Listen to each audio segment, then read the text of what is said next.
All right, let's get right to it. We're not here to talk about shiny new technology just for the sake of it. No, this is all about financial strategy. What we're going to do is walk through a really clear, data driven playbook for revenue recovery, and we're framing it as a direct investment case for your bottom line. Let's just start with a direct, unavoidable truth, okay? Your practice is leaving money on the table. This isn't just some operational headache with claim denials or little coding errors. It's a significant ongoing financial drain that is hitting your profitability every single day. So, from a financial perspective, from a CFO's perspective, there's only one question that really truly matters. What is the ROI on getting that money back? The rest of this explainer, it's designed to give you a clear, data-backed answer to exactly that question. First, let's really define the problem we're solving. We're not just talking about isolated incidents like a random claim denial here or a miscode there. We're talking about a systemic, hidden revenue problem, a constant drag on your financial performance that's happening right under your nose. And here's the crucial shift in perspective. The old way of doing things was always reactive, fixing one error at a time, playing whack-a-mole. The real opportunity now is to treat your entire revenue cycle as a system that can be optimized. You can actually turn a traditional cost center into a strategic financial asset. So how do we actually do that? Well, the solution really comes down to 5 distinct, incredibly powerful applications of AI. And I want you to think of these not as just software features, but as 5 strategic financial levers you can literally pull to directly improve your revenue and your cash flow. So, the 5 levers are denial, analysis, leakage detection, predictive coding, authorization automation, and last but not least, autonomous claim submission. Let's break down what each of these really means for your balance sheet. We'll look at these in 2 groups. The first group is all about one thing: plugging the leaks.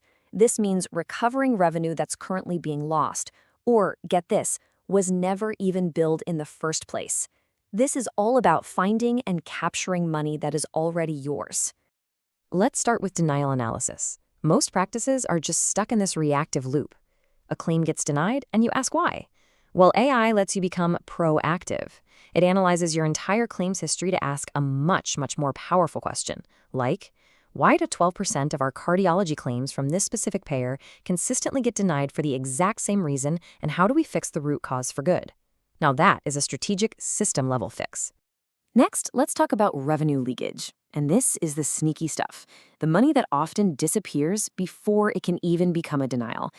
Think of this AI as an always-on financial audit. It's constantly comparing clinical notes to what was actually built, and it's finding uncaptured services, missed add-on codes, or maybe outdated fee schedule errors that would absolutely go unnoticed otherwise. The third lever in this group is predictive coding. The gap between what a provider documents and what gets billed, well, that is a massive source of leakage, usually through undercoding. So the crucial point is this: AI reads the clinical notes in real time to make sure the detailed, amazing work your providers are already doing gets translated into fully valued, compliant claims. You just stop leaving money on the table with every single complex patient visit. Okay, on to the second group of levers.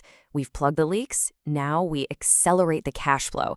Because as well as I do, it's not just about how much money you collect, it's about how fast you collect it. Prior authorizations, they are a notorious bottleneck. The financial value of automating them isn't just saving on labor costs, it's about compressing the revenue cycle. When you automate all those routine submissions, you prevent delays that push revenue into the next fiscal period. And your staff's valuable time, it gets reallocated from mind-numbing paperwork to managing the high-value exceptions that actually need a human touch. And that brings us to the final lever, autonomous claim submission. For most practices, there's this huge lag. The time between the patient walking out the door and that claim actually getting paid. And with an AI-driven system that pre-scrubs every single claim for errors before it even goes out, that time compresses from weeks, sometimes months, down to just days. The impact on your cash conversion cycle is absolutely dramatic. You're simply getting paid faster for the work you've already done.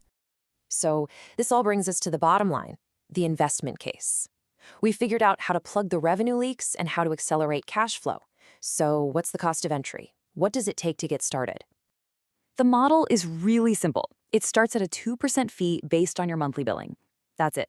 There are no complex software licensing fees, no massive upfront costs. It's a pricing model that is directly aligned with your performance. Plain and simple. We only do well when you do well. So when you look at the investment summary, the whole thesis becomes crystal clear.